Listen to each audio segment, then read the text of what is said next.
கரெக்டா ஷார்ப்பா 8 o'clock 5,000 ரூபாய் கவர்மெண்ட் அனுப்புது பணத்தை. யாருக்கும் ஒன்றும் புரியல. மாசம் போடாத ஏன் 3 மாசம் தேர்தலுக்காக கொடுக்குறாரு. இந்த இந்த பொறுக்கி ஒருத்தன் பொம்பளை பொறுக்கி குடிகார எச்ச பொறுக்கி நான் ஒருத்தன் அந்த விஜய் நேரா பார்த்தா செருப்பால் அடிப்பான். அந்த டாக்டர் அன்புமணியை நேரா பார்த்தா செருப்பால் அடிப்பேன். பெண்களுக்கு 1000 ரூபாய் போகக்கூடாதுன்னு பிளான் பண்ணி நிறுத்தத்துக்கு பிளான் பண்ணி அஸ்வின் உபாத்யாயா போட்ட வழக்கு கோர்ட்ல மார்ச் மாசம் வரப்போகுது. இந்த ஜாடு மாடு பாடுகா பாடுஸ் பையன் வீட்லயே இருப்பான். கார்ல வந்து பிளைட் ஏறுவான், பஸ்ஸுக்குள்ள ஏறுவான், பேசிட்டு ஓடிடுவான். மக்கள்கிட்ட எல்லாம் வரமாட்டான். அந்த ஆதவ அர்ஜுன் ஆகிறான்ல, அவன் கோர்ட்ல ஒரு கேஸ் ஃபைல் பண்ணிக்கிறானா தெரியுமா? இந்த இவங்க பணம் கொடுத்தாங்க இல்ல, அதிகார துஷ்பிரயோகம் பண்ணிட்டாங்க, அதிகார தவறா இது இவங்க பணம் கொடுத்து வந்து செல்லாதுன்னு அறிவிக்கணும். இதை எல்லா தேர்தலுக்காக கொடுத்துட்டாங்க. எடப்பாடி பாவம் தூங்கல. அந்த இவன் அன்புமணி பிஜேபி காரணங்க இது அந்த வானதி சீனிவாசன் அப்பா பொம்பளையாகுதுன்னு பாக்குறேன். என்ன வாயா அந்த பொம்பளைக்கு அது அவன் அன்புமணி நான் நேரா பார்த்தேன்னு வச்சுக்க, என் காலில் இருக்கிற செருப்பை கேட்டு அன்புமணி தவட மேலே பலார் அடிக்கும். சௌமியா அன்புமணி அக்கா உனக்கு என்ன ஆகுது? உங்க வீட்டுக்காரன் Anbumani திருடிக்கிறான்.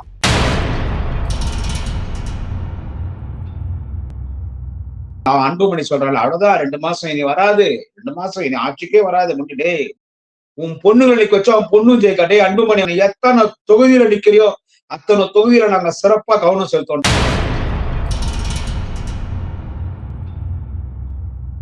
My Chennai 360 YouTube channel நேயர்களுக்கு குடியாத்தம் குமரனின் பணிவான வணக்கத்தை தெரிவித்துக் கொள்கிறேன். நண்பர்களே, நமது மாண்புமிகு தமிழக முதலமைச்சர், தமிழினத்தின் தலைவர், திராவிட இனத்தின் தலைவர், அன்பு தலைவர் 2026 மிக விரைவில் நடைபெற இருக்கிற சட்டமன்ற தேர்தலில் மீண்டும் வென்று தமிழக முதலமைச்சராக 2வது முறை பொறுப்பேற்கக்கூடிய நம்முடைய அன்பு தலைவர் தளபதி அண்ணன் ஸ்டாலின் அவர்கள் 2 நாட்களுக்கு முன்பு ஒரு இன்ப அதிர்ச்சியை தந்தாருங்க. அனைத்து தாய்மார்களுக்கும் குடும்ப தலைவிகளுக்கும் காலையில கரெக்டா 8 மணி. ஒண்ணுமே ஒரு முன்னறிவிப்பு எதுவுமே இல்லை. ஒரு முன்னறிவிப்பு இல்லைங்க. கரெக்டா ஷார்ப்பா 8 o'clock 5,000 ரூபாய் கவர்மெண்ட் அனுப்புது பணத்தை. யாருக்கும் ஒன்றும் புரியல. 15ஆம் தேதி ஆச்சுன்னா நமக்கு 1000 ரூபாய் மகளிர் உரிமை தொகை முதலமைச்சர் தலைவர் தளபதி போடுவாரு. இது என்னடா 5,000? நான் உட்காந்து வீட்டுல முரசொலி பேப்பர் படிச்சுட்டு இருந்தேன். 7 மணிக்கு தான் முரசொலி வரும். மேல வாக்கிங் போயிட்டு வீட்டு மெத்த மேல வாக்கிங் போயிட்டு கீழே வந்து காஃபி ஒண்ணு சாப்பிட்டு முரசொலி படிக்கும்போது எங்க அம்மா வந்து என்னப்பா இது கவர்மெண்ட்ல இருந்து எப்பவுமே இந்த மாதிரி தான் நமக்கு மாசம் மகளிர் உரிமை தொகை 1000 ரூபாய் நம்ம தலைவர் தளபதி கொடுப்பாரு, 5,000 ரூபாய் வந்திருக்குது என்னன்னாரு. எனக்கு ஒன்றும் புரியல. ஆனா கவர்மெண்ட் அமைச்சிருக்கு, பணத்தை அமைச்சிருக்கு. அப்புறமா எனக்கு 2-3 போன் எங்க வீட்டுல வேலை செய்யறவங்க எல்லாம் வந்து எங்க வீட்டுல சமைக்கிறவங்க எல்லாம் வந்து காட்டினாங்க, அவங்க இந்த மாதிரி பணம் வந்திருக்குது. நான் 4-5 பேருக்கு எங்க தெருவில் இருக்கிற 4-5 பேருக்கு போன் பண்ணேன். ஆமா எங்களுக்கு வந்துக்குதுன்னா. அப்புறமா ஒரு 1/2 an hour கழிச்சுதான் தலைவர் பேசுறாரு. அதாவது என்ன அந்த 5,000 கேட்டா, தேர்தல் அறிவிச்ச உடனே தேர்தல் கமிஷன் கண்ட்ரோல் போயிடும். நம்ம முதலமைச்சரா இருந்தாலும் அமைச்சர் யாரா இருந்தாலும் நம்ம அரசாங்க நலத்திட்ட உதவிகள்லாம் அறிவிக்க முடியாது, எந்த அரசு நிகழ்ச்சியில கலந்துக்க முடியாது, முதல்ல கவர்மெண்ட் கார் பயன்படுத்த முடியாது, சிஎம் ஆபீஸுக்கு போக முடியாது, செக்ரட்டரியேட்டுக்கு போக முடியாது. ஆனா நம்ம சிஎம் தான் வீட்டுல தான் இருக்கணும். எல்லா கவர்மெண்ட் ஆபீஸ்லயும் சேர்மனா இருந்தாலும், அது டிஸ்ட்ரிக்ட் சேர்மனா இருந்தாலும், யாரா இருந்தாலும் எல்லாம் அதிகாரி கண்ட்ரோல். எம்எல்ஏ ஆபீஸ் பூட்டிடும், எம்எல்ஏ ஆபீஸ்ல காலி பண்ணி வந்துடணும்.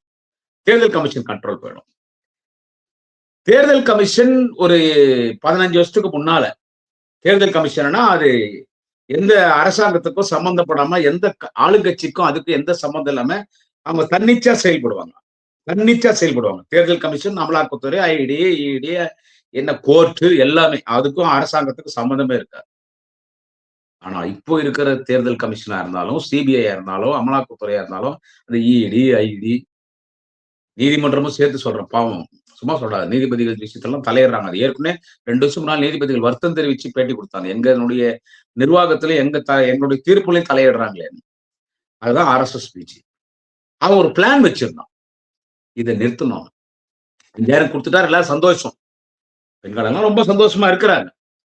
ஆனா நான் உங்களுக்கு ஒண்ணு சொல்ல விரும்புறேன். 3 மாசம் 3,000 போட்டார். இப்பவே இந்த மாசமே போட்டார், 2 நாளைக்கு முன்னால. மாசம் கொடுக்க வேண்டியது ஏன் அட்வான்ஸா கொடுத்துட்டாரு? எக்ஸ்ட்ரா 2,000 கொடுக்குறாரு. கோடைக்கால சிறப்பு தொகைன்னு ஒண்ணு கொடுத்தாரு. மாசம் மாசம் போடாத ஏன் 3 மாசம் தேர்தலுக்காக கொடுக்குறாரு. இந்த இந்த இந்த பொறுக்கி பையன் ஒருத்தன் இல்ல பொம்பளை பொறுக்கி குடிகார எச்ச பொறுக்கி நாய் ஒருத்தன். அந்த விஜய் அவன் கட்சிக்காரனுங்க. அப்புறமா அந்த ஜாடு மாடு பாடுகா பாடுஸ் பையன் ஒருத்தன் அப்பனையும் அடிச்சவன் அம்மாவும் அடிச்சவன். என்ன சொல்றது? ஒக்கமால நேரா பார்த்தா செருப்பால் அடிப்பான். அந்த டாக்டர் அன்புமணியை நேரா பார்த்தா செருப்பால் அடிப்பேன். அவன் இவனுங்கெல்லாம் என்னன்னு கேட்டா இந்த பிஜேபி காரனுங்க தேர்தலுக்காக கொடுத்தாங்க தேர்தலுக்காக. இப்ப முதலமைச்சர் இந்த 3 மாசத்துக்கு உனக்கு 3000 போடாம இருந்தா தேர்தல் கமிஷன் 3 மாசம் இதை நிறுத்திட்டு இருப்பான், கொடுக்க மாட்டான். எப்படி கொடுக்க மாட்டான்னா முன்னாலே பிளான் பண்ணிட்டான். ஒரு சுப்ரீம் கோர்ட்ல ஒரு கேஸ் ஃபைலா இருக்கு. இந்த நலத்திட்ட உதவிகள் இலவசங்களை ரத்து பண்ணணும். யார் அந்த கேஸ சுப்ரீம் கோர்ட்ல ஃபைல் பண்றான்னு கேட்டா அஸ்வின் உபாதாயான் ஒரு வக்கீல். அந்த வக்கீல் யாருன்னு கேட்டா he belongs to BJP. He is a BJP advocate. Ashwin Ubadaya is a BJP advocate. He is very, very close to Prime Minister Amit Shah. Okay. அவன் பிஜேபியினுடைய ஒரு வக்கீல் அஸ்வின் உபாதாயா ஒரு கேஸ் போட்டான். மார்ச் 2வது வாரம் அந்த ட்ரையல் வருது. அப்படி வரும்போது கோர்ட் என்ன பண்ணோம், என்ன அவங்க போடுற கேஸ்ல இதை தடை வாங்கி இந்த 1000 ரூபாய் மகளிர் உரிமை தொகை கொடுத்துட்டு இருக்காருல்ல தலைவர் தளபதி. உங்க பணம் தான், எங்க பணம் தான் 4 பேர் பேசுறாங்கல்ல, உங்க பணம் தான். ஆனா உங்க பணத்தை உங்களுக்கு கொடுக்கணும்னா அது யாரும் கொடுக்கல, இல்ல முதலமைச்சர் தலைவர் தளபதி கொடுக்குறாருல. இவன் தடையை போட்டு தேர்தலில் பிஜேபி என்ன பிளான் பண்ணிட்டான், இந்த தேர்தல் முடிஞ்சு புது கவர்மெண்ட் ஃபார்மர் ஒழிக்கும், டிஎம்கே கவர்மெண்ட் தளபதி தான் முதலமைச்சர், அவன் போடுற குருட்டு கணக்கு நம்ம நிறுத்திட்டா தேர்தல் நேரத்துல திமுக அரசாங்கம் பணம் கொடுக்கலன்னு பழி தூக்கி உங்க மேல போடலாம். பெண்களுக்கு 1000 ரூபாய் போகக்கூடாதுன்னு பிளான் பண்ணி நிறுத்தத்துக்கு பிளான் பண்ணி அஸ்வின் உபாதாயா போட்ட வழக்கு கோர்ட்ல மார்ச் மாசம் வரப்போகுது ட்ரையலுக்கு. ஆச்சா, மகாராஷ்டிரால உள்ளாட்சி எலெக்ஷன் நடக்கும்போது இந்த மாதிரி ஒரு சோசியல் வெல்ஃபேர் கோர்ட்ல கேஸ் போட்டு இலவச திட்டங்கள் இந்த மாதிரி நிதி உதவி எல்லாத்தையும் நிறுத்திட்டான் மகாராஷ்டிரால. பீகார்ல பிரசாந்த் கிஷோர் அவன் தேர்தலில் தான் தோத்துட்டான். ஒரு குடும்பத்துக்கும் 10,000 கொடுத்தனால்தான் ஜெயிச்சாங்க. எனவே இந்த தேர்தல் செல்லாத அறிவிக்கணும்னு அவன் கோர்ட்டுக்கு போறான். அந்த வழக்கு தள்ளுபடி ஆயிடுச்சு. இன்னொரு விஷயம் கேளுங்க சொல்றேன். இன்னொரு விஷயம், இந்த விஜய் இருக்கிறான்ல, இந்த பொம்பளை பொறுக்கி புறம்போக்கு பையன், இந்த ஜாடு மாடு பாடுகா பாடுஸ் பையன், வீட்லயே இருப்பான், கார்ல வந்து பிளைட் ஏறுவான், பஸ்ஸுக்குள்ள ஏறுவான், பேசிட்டு ஓடிடுவான், மக்கள்கிட்ட எல்லாம் வரமாட்டான். அவன் என்ன பண்றான், ஆதவர்ஜினா விட்டா திருட்டு அடைச்சு நிற்கிறான் இல்ல, 420 840 கேப் மாதிரி முள்ள மாதிரி முற்றோக்கி படூஸ் பையன் அந்த ஆதவர்ஜினாங்கிறான்ல, அவன் கோர்ட்ல ஒரு கேஸ் ஃபைல் பண்ணிக்கிறான். தெரியுமா, இந்த இவங்க பணம் கொடுத்தாங்க இல்ல, அதிகார துஷ்பிரயோகம் பண்ணிட்டாங்க, அதிகார தவறா இது இவங்க பணம் கொடுத்து வந்து செல்லாதுன்னு அறிவிக்கணும், பணத்தை வாங்கிட்டாங்க எல்லாரும், அதை எப்படி செல்லாது அறிவிக்க முடியும்? இது தொடர்பா அவன் ஒரு வழக்கு ஒண்ணு போட்டிருக்கான். இவ்வளவு பிரச்சனை இருக்கும் போது எப்படி இதை வந்துட்டு விஜய்லாம் நம்ம கணக்கு இல்ல, பிஜேபி காரன் போறான் கோர்ட்டுக்கு, அவங்க கோர்ட்ல தடை வாங்கிட்டு அவங்களுக்கு பணம் கொடுக்க முடியாது. நைட்டு 10 மணிக்கு நைட்டு ஒரு 10 மணிக்கு இந்த தகவல் கிளீனா தளபதிக்கு போகுது. உட்காந்து யோசிக்கிறார், நைட்டெல்லாம் தூங்கல, நடந்த விஷயத்த உங்களை சொல்றேன், என்ன பண்ணலாம், பணம் கொடுக்கணும், நீ ஓட்டு போடாதன்றது மக்கள் இருக்கும். தளபதி விட்டா வேற யாரும் முதலமைச்சர், அவர் போறாரு, அவர் நம்ம கடவுள் மாதிரி, அவர் தான் 2024 அவர் தான் முதலமைச்சர். திமுக தனித்து ஆட்சி அமைக்கும், கூட்டணி ஆட்சி, ஆட்சியில பங்கு இதெல்லாம் இங்க வேலைக்கு ஆகாது, திமுக தான் ஆட்சி அமைக்கும். ஓகேவா? ஆனா இருந்தாலும் இந்த 3 மாசம் உங்களுக்கு பணம் நின்று போகுது இல்ல. தளபதி என்ன பண்ணாரு, 10 மணில இருந்து யோசிச்சு 2 மணிக்கு சீஃப் செக்ரட்டரி போன் பண்றாரு. நேரா வர சொன்னாரா, போன்லயே பேசினாரான்னு தெரியல. இந்த மாதிரி பிஜேபி இதை நிறுத்தத்துக்கு பிளான் பண்றான் ஒன்றிய அரசு. காலையில 8 மணிக்குள்ள மகளிர் உரிமை தொகை யார் யார் வாங்கிட்டு இருக்காங்க இந்த நிமிஷம் வரைக்கும் அத்தனை பேர் அக்கௌண்ட்ல 5000 போட்டு 5000 போட்டுருங்கன்றாங்க. உடனே ஓகே ரைட்னு போட்டு 8 மணிக்கெல்லாம் 5000 போட்டாரு.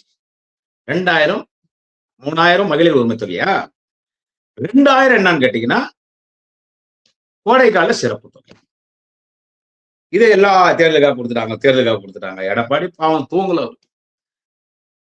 விஜய் அந்த இவன் அன்புமணி பிஜேபி காரணங்க இது அந்த வானதி சீனிவாசன் அப்பா பொம்பளையாகுதுன்னு பாக்குறேன், என்ன வாயா அந்த பொம்பளைக்கு அது, இவங்களும் ஆஹா தேர்தலுக்காக தேர்தலுக்காக கொடுத்தாலும் கொடுக்காட்டி தளபதி தான் முதலமைச்சர், அதுல எந்த மாற்றம் இல்லை, தலைவர் தளபதி ஸ்டாலின் தான் முதலமைச்சர், கொடுத்துட்டாங்க அப்படின்னு இவங்க விமர்சனம்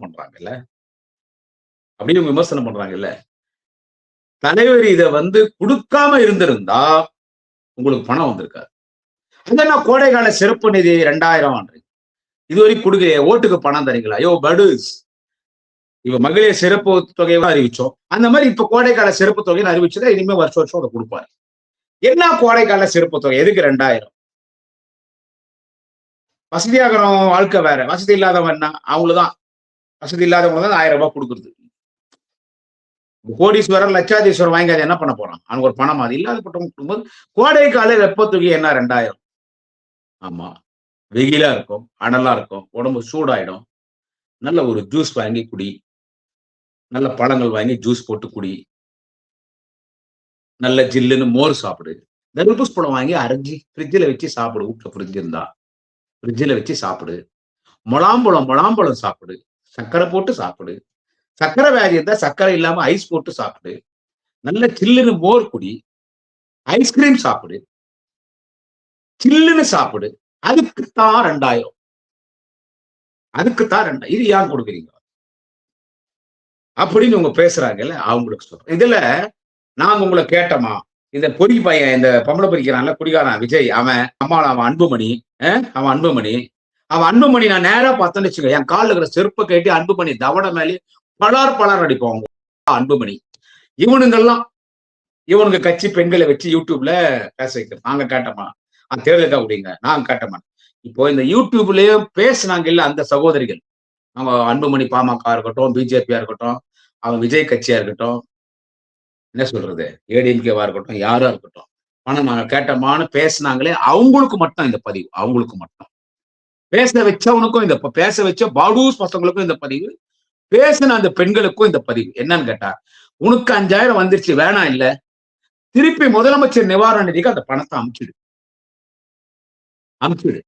இல்லையா, உங்க ஊர்ல அனாத ஆசிரமம் இருக்கும், முதியோர் இல்லம் இருக்கும், மனவளம் குன்றிய மூல வளர்ச்சி இல்லாத அந்த பசங்க இருப்பாங்க, சின்ன சின்ன குழந்தைங்க, அப்படி ஒரு காப்பகம் இருக்கும், அங்க போய் அந்த பணத்தை கொடுத்துருங்க.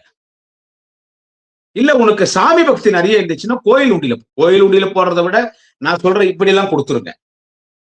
இல்ல உங்க வீட்டுக்காரனை கொடுத்துரு, அவன் ஏதோ ஒரு 10 நாள் சந்தோஷமா இருந்துன்னு போட்டோம். அதனால பஸ் இலவசனம் நாங்க கேட்டோமா? 1000 ரூபாய் நாங்க கேட்டோம். அன்புமணி பொண்டாட்டி 1000 நாங்க கேட்டோம். 1000 கட்டினா உனக்கு என்ன ஆகுது? உங்க புருஷன் 1,00,000 கோடி கிட்ட திருடி வச்சுருக்கான், திருட்டு பையன் அன்புமணி. உனக்கு என்ன ஆகுது? அக்கா சௌமியா அன்புமணி அக்கா, உனக்கு என்ன ஆகுது? உன் பொண்ணுங்கள்லாம் போடுற செருப்பு 2.5 லட்சமா? பேக் இல்ல, பேக் இந்த வேனிட்டி பேக் இல்ல, கைப்பை, அது 4.5 லட்சமா அன்புமணி பொண்ணு பயன்படுத்துறது. உங்க வீட்டுக்காரன் அன்புமணி திருடிக்கிறான், திருட்டு பையன் திருடிக்கிறான். உங்களுக்கு என்ன ஆகுது? உங்க கட்சி பாமக இருக்கிற சகோதரி சௌமியா அன்புமணி அவர்களே, உங்க கட்சியில பாமக மகளிர் அணியில வாங்காதவங்க யாருன்னா பணங்கிறாங்களா? எல்லாமே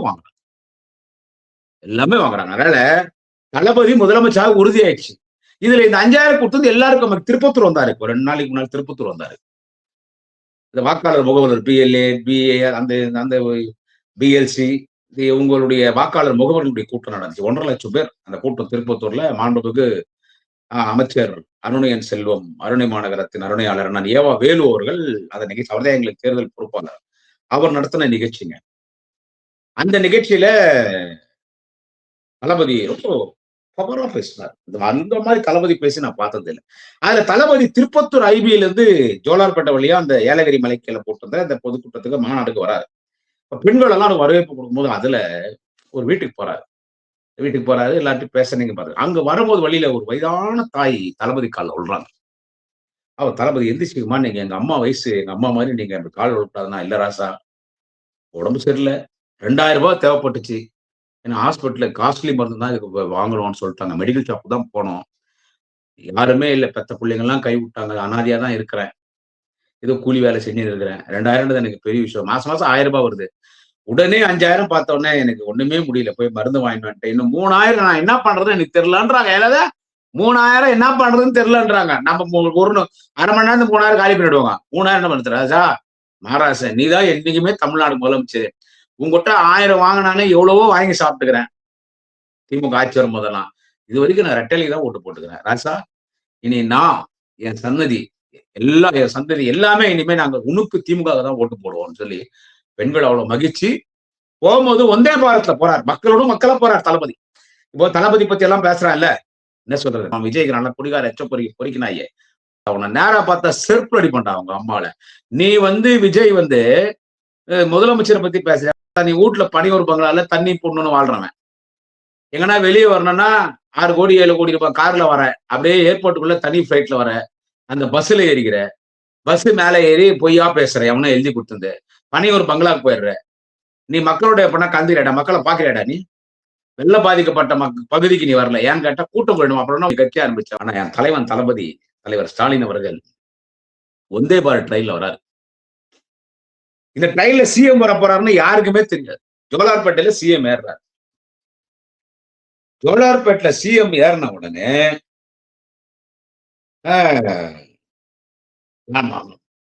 மக்கள் எல்லாம் அப்படியே ஒரு மாதிரி ஓரளவுக்கு வந்தே பாரத்ல ஏசி கம்பார்ட்மெண்ட் வரவங்க ரொம்ப ஏழைங்க எல்லாம் வர முடியாது. ஓரளவுக்கு வசதியான வர முடியும்.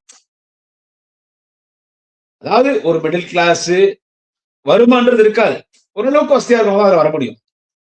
வெள்ளம் வரும்போது தளபதி போய் உட்கார்றாரு. உள்ள எதிர்க்க மாண்புமிகு அமைச்சர் ஏவாவேலு, மாண்புமிகு அரக்கோண நாடாளுமன்ற உறுப்பினர் திராவிட ஆழ்வார், திமுக கொள்கை பொறுப்பு செயலாளர் டாக்டர் ஜெகத் ரட்சகி இவங்களும் உட்கார்றாங்க. எதிர்க்க தளபதி உட்கார்றாரு. எல்லாரும் வந்துட்டாங்க தளபதிட்ட. தளபதி என்ன பண்றாரு, சிஎம் செக்யூரிட்டிஸ் எல்லாம் இருப்பாங்க, கூப்பிட்டு யாரும் டிஸ்டர்ப் பண்றாரு. ஒரு சிஎம் கிட்ட போனோம்னா அன்னோன் பர்சன் மெட்டல் டேக்கர் வச்சு டெஸ்ட் பண்ணி தான் அனுப்ப, அது புரோட்டோகால் எதுவே வேணான்ட்டாரு. என் மக்களோட நான் இருக்க, அவங்க யார் வேணாலும் வட்ட விட்டுருன்ட்டா. எல்லாம் வராங்க, மொத்தத்துல வராங்க. எல்லாம் அவ்வளவு ட்ரெயிலர் கூட்டம் வந்துச்சு. சிஎம் எல்லாரும் சிஎம் செல்ஃபி எடுத்துக்கிறாரு. அப்போ சிஎம் கிட்ட ஒரு பிராமின் ஐயரு, அந்த ஆள் ஐயரு என்ன திமுக ஆப்போசிட்ல 90% இருப்பாங்க. 90% அவரு ரொம்ப அருமையா பண்ணிட்டீங்க நீங்க. காலையில 8 மணிக்கு எல்லாருக்கும் 5000 போட்டு விட்டீங்க. எங்க வீட்டுல வேலை செய்யறவங்களும் ரொம்ப சந்தோஷமா இருக்கிறாங்க. நான் எல்லார்கிட்டையும் பேசும்போது அன்னைக்கு ஃபுல்லா நான் வாக்கிங் போனேன். போறேன் வர, ஈவினிங்ல வாக்கிங் போவேன் பெசன்ட் பீச்ல. எல்லாரும் உங்களை பத்தி தான் பேசுறாங்க. இந்த மாதிரி உங்களை பத்தி இப்படி பேசி நான் பார்த்ததே இல்லை. நடக்கிறவங்க, வாக்கிங் போறவங்க வரவங்க எல்லாமே சிஎம் 5000 கொடுத்துட்டாரு, 5000 கொடுத்துட்டாரு பேசுறாங்க. உங்களுக்கு பெரிய பிளஸ் பாயிண்ட். நான் இது வரைக்கும் உங்களுக்கு ஓட்டு போட்டது இல்லை. நான் பிஜேபி அலைன்ஸ் தான் ஓட்டு போடுவேன். Definitely this time I am going to vote for DMK because for you, because of honorable Tamilnadu Chief Minister M.K. Stalin. I will vote for DMK. Rising sun symbol. என் சொந்த தொகுதி மயிலாப்பூர் தொகுதி. மயிலாப்பூர்ல யார் இருப்பாங்க, எல்லாரும் பாராட்டினாங்க. சோ இது ஓட்டுக்காக கொடுக்கலீங்க. ஓட்டுக்காக கொடுத்தாங்க, தேர்தல் ஜோரம் வந்துச்சுன்னா பேசுறாங்க இல்ல, ஓட்டுக்காக கொடுக்கல. நம்ம கொடுக்கலன்னா 3 மாசம் உங்களுக்கு பணம் வந்திருக்காரு. ஏண்டா என் தமிழனுக்கு, என் தமிழ் தாய்மார்களுக்கு நான் கொடுக்குற 1000 ரூபாய் நீ நிறுத்தணும்னு பார்த்த இல்ல, நீ 3000 நிறுத்தணும்னு பார்த்த. நான் 2000 சேர்த்து 5000 கொடுப்பேன்னு ஒன்றிய அரசுக்கு சவாலா 5000 கொடுத்துட்டேன். என் மக்களுக்கு நீ தான் நிதி கொடுக்க மாட்டேன்ற, என்கிட்ட ஜிஎஸ்டி வாங்குற, எனக்கு பணம் கொடுக்க மாட்டேன்ற. அந்த பொம்பளை என்னடான்னா, அந்த மாமி உலக அழகி உள்ளூர் கேள்வி அந்த நிர்மலா சீதாராமன், அந்த பொம்பளை என்னடான்னா தமிழ் படிச்சா பிச்சோடு எடுக்க முடியாதுன்னு சொல்லுது. ஆனா கமலஹாசன் செருப்பல் அடிக்கிற மாதிரி இப்ப பார்லிமெண்ட்ல ராஜ்யசபா அருமையா பேசினாரு. என்ன சொல்றது, இப்படி இருக்கிற நிலைமையில நான் கொடுக்குற பணத்தை அரசாங்கம், அது மக்கள் பணம் தான், அது ஒழுங்கா மக்களுக்கு திருப்பி கொடுக்கறத நிறுத்தத்துக்கு நீ ஆடுறான்னா இந்த 3000 சேர்த்து 2000 கொடுத்தார். எனவே அனைவரும் மகிழ்ச்சியாக இருக்கிறார்கள். அதுவே எந்த கட்சியா இருந்தாலும் அவன் அன்புமணி சொல்றாள், அவ்வளவுதான் 2 மாசம் இனி வராது, 2 மாசம் இனி ஆட்சிக்கே வராது. முன்னே நீ ஜெயிப்பியாடா? டே உங்க அம்மால நீயும் ஜெயிக்க மாட்ட. உன் பொண்டாட்டி நிக்க வச்சா அவன் பொண்டாட்டியும் ஜெயிக்காது. உன் பொண்ணுகளை நிக்க வச்சா அவன் பொண்ணும் ஜெயிக்காதே. அன்புமணி எத்தனை தொகுதியில நிக்கிறியோ அத்தனை தொகுதியில நாங்க சிறப்பா கவனம் செலுத்தோம்டா. முடியாத குமாரம் அத்தனை தொகுதிக்கு வருவாண்டா. அன்புமணி 10,000 கோடி கடன் வாங்க, கடன் வாங்கி கொடுக்குறோமோ என்ன கொடுக்குறோமோ கொடுத்தோம். கடன் வாங்கினா நாங்க கடடி போறோம். திருடி வச்சிருக்கிறியா 1,00,000 கோடி ரூபாய்? உங்க அப்பா கிட்ட திருடி வச்சிருக்கியா, உங்க அம்மா கிட்ட திருடி வச்சிருக்கியா? நீங்கடா கொடுக்க போற? நாங்க கடன் வாங்கினா நாங்க கொடுக்க போறோம். இவனுங்கெல்லாம் இவனுக்கு பின்னாலாம் நீங்க போறீங்க பாருங்க. அன்புமணி மாதிரி அந்த பரதேசி பொறிக்கு தாய்வழி பண்ணலாம் போவாதீங்க. நம்ம வன்னியர் சமுதாயத்தின் மக்கள், நம்ம வன்னியர்கள் தலைவர் யாருன்னு கேட்டா நம்ம தலைவர் தளபதி தான். அவர் தான் நமக்கு எம்பிசி கொடுத்தாரு, அவர் தான் வழக்குகளை தள்ளுபடி பண்ணாரு, அவர் தான் மணிமண்டபம் கட்டிருக்காரு, அவர் தான் தியாகிகளுக்கு மணிமண்டபம் கட்டிருக்காரு விழுப்புரம் பக்கத்துல. எனவே இந்த 5000க்கு இவனுங்கெல்லாம் கிண்டல் பண்றது என்ன சொல்றது, வைத்தறிச்சல்ல பேசுறானுங்க. எனவே ஒட்டுமொத்த தாய்மார்கள், தாய் குலமே நம்முடைய தலைவர் தளபதி பாராட்டி கொண்டிருக்கார். தலைவர் தளபதி அவர்களே, நீங்க தான் முதலமைச்சர், நீங்க தான் தலைவர் தளபதி முதலமைச்சர்.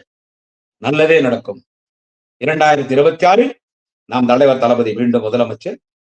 தனித்து ஆட்சி அமைக்கும். கூட்டணி ஆட்சி, ஆட்சி பங்கு இதெல்லாம் இங்க பேசக்கூடாது. தன்னிட்டு ஆட்சி அமைக்கும் திமுக அமைச்சரவை, தளபதி முதலமைச்சர், அண்ணன் உதயா துணை முதலமைச்சர். நன்றி, வணக்கம். மகளிர்களினுடைய பாதுகாவலர், காவலர் தலைவர் தளபதி வாழ்க. வாக்களிப்பீர் உதயசூரிய சின்னம். நன்றி, வணக்கம். குடியாத்தம் குமரன். தமிழக மக்கள் ரொம்ப தெளிவாதான் இருப்பாங்களே தவிர்த்து இதை அயோத்தி மாதிரி ஆக்கலாமே, இதுல என்ன தவறுன்னு கேக்குறாருன்னா அப்ப அவர் எந்த அளவு இவருக்கு அறிவு இருக்கு நயினார் நாகேந்திரன் அவர்களுக்குன்னு இதுலயே மக்கள் தெளிவா புரிஞ்சிருப்பாங்க. அப்ப நீங்க என்ன சொல்ல வரீங்க? நேரடியா நாங்க அப்படிதான் பண்ணுவோம், நாங்க பிஜேபியை உள்ள நுழைக்கிறதுக்கு RSS மூலமா எல்லா காரியங்களையும் நாங்க இதெல்லாம் ஒரு சின்ன சின்ன சின்ன விஷயங்கள் அப்படியே குட்டி குட்டியா அரிச்சு அப்படியே பெரிய பூதாகரமா ஆக்கி அதுல ஒரு சந்தோஷப்படுறதுதான் பிஜேபியோட நோக்கம். என்னன்னா தமிழக மக்களுடைய நிம்மதியை கெடுக்கும்.